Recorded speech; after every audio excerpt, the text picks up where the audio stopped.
100% ज़रूरत है। क्या हम अपनी संस्कृति को, विरासत को अगली पीढ़ी को नहीं ट्रांसफ़र करें? जिस गान ने इस देश को आज़ादी दिलाई, क्या हम अपने इतिहास को हटा के रख दें? क्या इतिहास के उन पन्नों को नई पीढ़ी तक नहीं पहुंचाएं कि किस प्रकार से देश के, हमारे आज़ादी के वीरों ने उस गान के साथ अपने आप की जीवन की आहुति दी? क्या उनकी आहुति को, उनके विषय को हम आज जनता के बीच में नहीं ले जाएं? आखिर केवल कांग्रेस के इंडिया इज कांग्रेस और कांग्रेस इज इंडिया के उसी बोल के साथ क्या भारत आज भी जीवित रहेगा? क्या आज का भारत वंदे मातरम के साथ जिएगा? जो उन वीर शहीदों ने जिन्होंने संघर्ष करके देश को आज़ादी कराई, उनको हर दिन अगर नमन करने की जरूरत पड़ेगी तो हर दिन नमन किया जाएगा। बिहार में पहले चरण के मतदान में 64% से अधिक ऐतिहासिक वोटिंग हुई है। इसके बाद राजनीति पारा भी गर्म हो गया है। मेरा ये मानना है, ये विकास को रफ्तार दी गई है। विकास के चीज़ों को और गति देने का जनता ने भी मैंडेट दिया है और मुझे लगता है कि जितने बम्पर वोटिंग हुई है, ये स्पष्ट संकेत देता है कि बिहार की जनता विकास के साथ है, विकास को नई रफ्तार देने के साथ है। विजय सिन्हा है डिप्टी सीएम, उनके काफिले पर हमला हुआ है, उन्होंने आरोप आरजेडी के गुंडों पर लगाया है। स्पष्ट रूप से प्रशासन उसकी जांच करेगा, जो भी दोषी होंगे कार्रवाई होगी। एक आखिरी सवाल लेंगे, कैमूर के राजद प्रत्याशी हैं अजीत सिंह, भरे मन से ने तेजस्वी यादव को खुली चुनौती दी है। उन्होंने कहा है कि अगर हम नहीं जीतेंगे तो तेजस्वी यादव मुख्यमंत्री नहीं बन पाएंगे। किनके प्रत्याशी ने? राजद का जगदानंद सिंह के बेटे हैं। तो अब हमको ये ध्यान में आ गया कि लालू जी के घर के अंदर परिवार पार्टी के अंदर कितना अंतर कलह है, आप देख चुके हैं। और मेरा ये मानना है, आज तेजस्वी यादव के प्रति ही अंदर में जो आक्रोश है उसका प्रकटीकरण।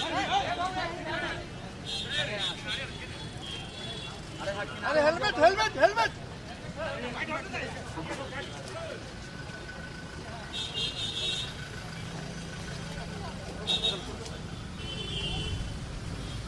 आपका लगा दिया है।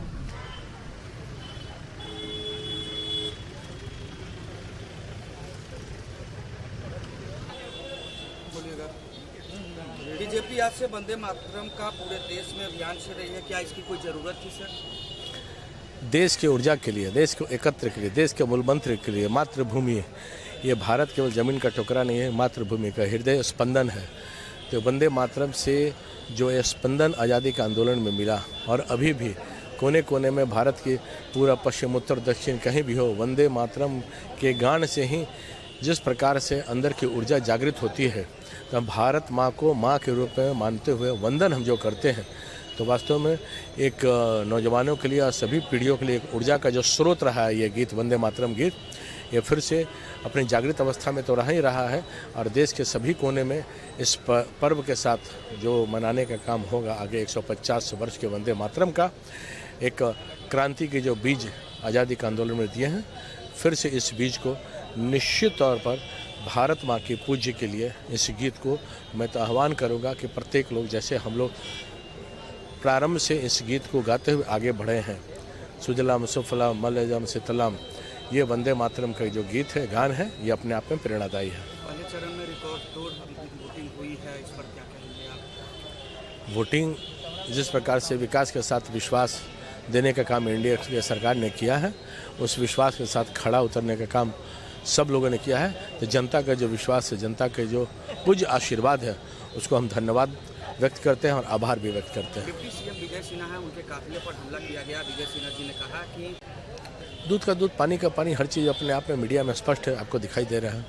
अच्छा, राजद के कैंडिडेट हैं कैमूर से अजीत सिंह, उन्होंने तेजस्वी यादव को खुली चुनौती दी है। उन्होंने कहा कि अगर हम नहीं जीतेंगे तो तेजस्वी यादव मुख्यमंत्री नहीं बनेंगे, क्या कहेंगे? आज उनके अंदर की जो फूट है वो बताने की आवश्यकता नहीं है, क्योंकि फूट और टूट इस बात का ही नाम है महागठबंधन। तो महागठबंधन टूट फूट से शुरू होता है, फिर फेविकॉल लगाते हैं, फिर चिपकता है, फिर टूटता है। तो किसकी बात कीजिएगा? तो अंदर के टूट पर्याप्त है, बताने की आवश्यकता नहीं है। जनता का कहीं विश्वास नहीं है, जनता का कहीं विश्वास के साथ कहीं भी भरोसे के लायक महागठबंधन के कोई भी रूप में नहीं है।